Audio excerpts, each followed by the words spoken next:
I think the challenges in the development of a prophylactic HIV vaccine are unprecedented in the history of vaccinology.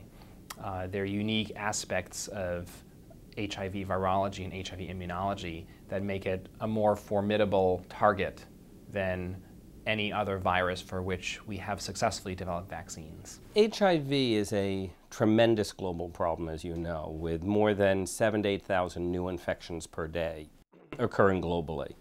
And currently, there's no evidence that anyone is able to have sterilizing immunity or to self-cure or resolve an infection, which is different than what we've experienced previously with infections like the flu or mumps, measles, rubella, where individuals become ill, have a period of illness, and then recover, and then have protective immunity.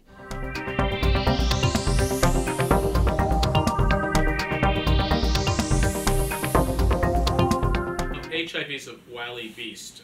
It is kind of like the Trojan horse in terms of getting into our immune cells. So the cells that we normally stimulate in other vaccines are the cells that, when stimulated, help HIV multiply. The virus itself undermines the immune system, while other infections attack perhaps specific organs, like the pneumococcus, which causes pneumonia, affects the lung, but doesn't affect the immune system. And so the immune system can then figure out how to deal with the organism and build up a protective response, either through antibodies or protective cellular mechanisms. HIV's fundamental target is the immune system. HIV infects cells that are called T helper or CD4 cells. These cells are sort of the master cells of the immune system. So they help orchestrate a lot of our responses to infections. When we get over a cold, for example, those cells are involved, and they're involved in many of the responses to vaccines. HIV as well is a retrovirus, and so in its own replication process, it is a very sloppy in its replication, so that its progeny have tremendous biodiversity. And so within individuals who are infected with HIV, we often consider them as having quasi-species. And this is within a given individual infected perhaps for years or even longer. There can be quite biodiversity of the HIV in that individual, let alone globally, where there are multiple clades of HIV or different kinds of strains.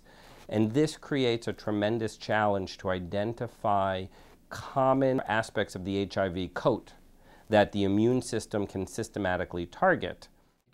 So we're not trying to develop a vaccine against one virus, we're trying to develop a vaccine against millions of viruses. Also, the ability of the virus to rapidly mutate and change, to evade both humoral and cellular immune responses, as well as the inability to develop immunogens that can generate broadly reactive antibody responses that are relevant for circulating viruses worldwide. This virus is really a human infection. And there are models of it with the simian immunodeficiency virus, but there are different infections in different species. And so although there are similarities and we can build off of that, fundamentally there are key differences that we may not fully appreciate.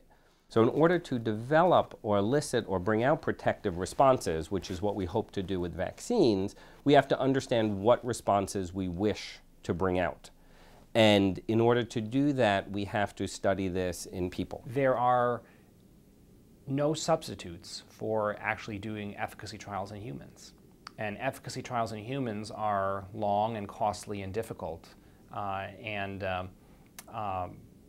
that's the only definitive measure that we have for knowing whether a vaccine will work in humans or not.